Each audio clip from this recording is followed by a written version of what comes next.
I want to say that Wayne is making me feel really old right now. I used to work in Philadelphia prior to coming to Miami, and he was a high school phenom. So I remember when he was a high school basketball star. Great to see that he's doing some great things now.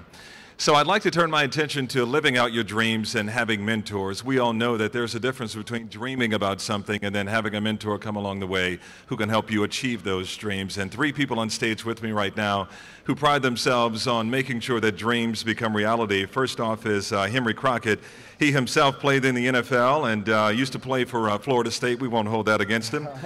He also has the Crockett Foundation, which provides after-school tutoring and mentoring programs. Second, next to him is Rodney Atkins, once called IBM's $18 billion man. He has quite the story, and talk about timing.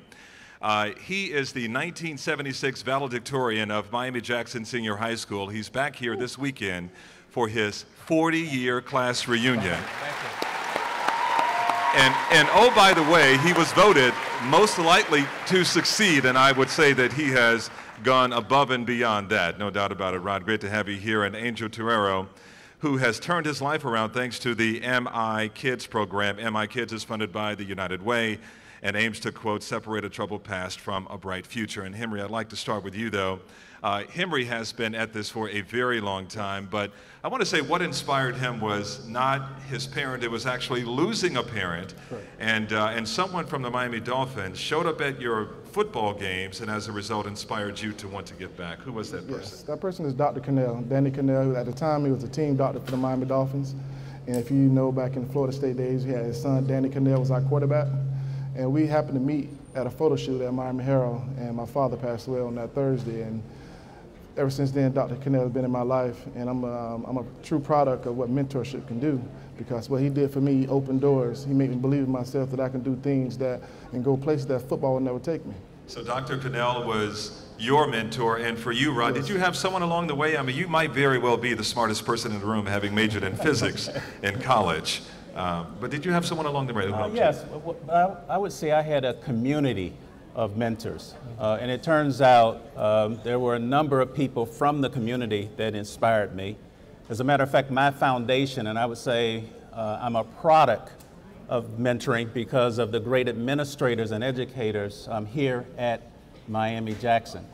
And if I had to say one name, you know, I would probably say Pat Tellis at the time, who was an administrator here at Miami-Jackson when I was a student here.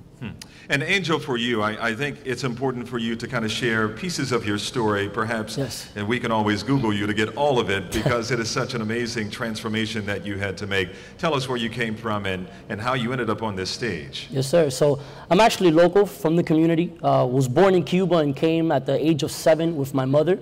Mother and father weren't together, so I came over here just with her. And then after some time of us being here, my mother remarried. My stepfather came into the picture. But this was an individual who, instead of being a male role model for me, actually showed me what a man was not supposed to be like. And so he was someone who was abusive, who beat my mom physically, someone who sold drugs, someone who was verbally abusive towards me, and just my family in general. And because of that, the love and acceptance that I was supposed to receive at home was something that I turned to the streets in order to receive. And once you come to the streets, you have to become somebody who you're not in order to seek acceptance there. And so I had a distorted perspective as to what love was like, and I sought that through fear and honor that I gained through joining gangs, starting to use drugs, in and out of crime.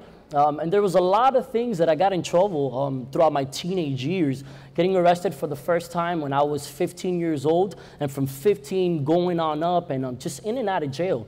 At the age of 16 years old, I was almost direct filed. I did 9 months, 3 months here in DJJ, and then from there I was sent to a residential program up in Tampa.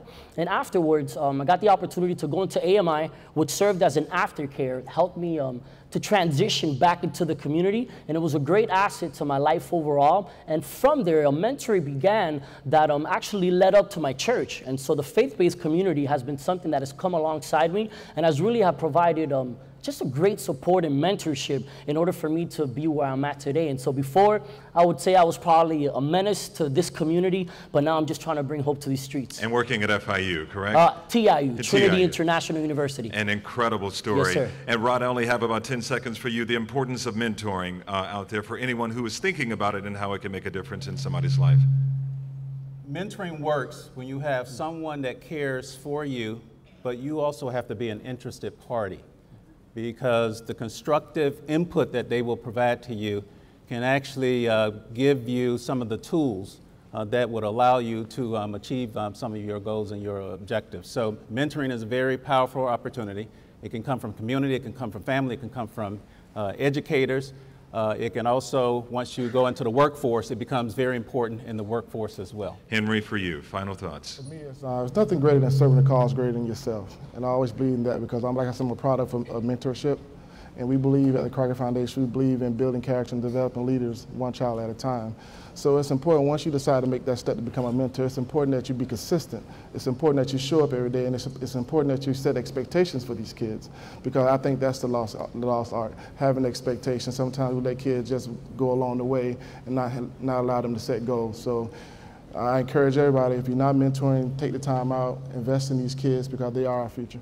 Final thought on Henry as well. Henry, by the way, one of his mentees, one of his students, Patrick Peterson, signed one of the richest contracts in the NFL, was a mentee under his football program. Yes. $70 million deal, $40 million guaranteed. You deserve more than just a dinner, my man. You deserve a little piece of that. Anyway.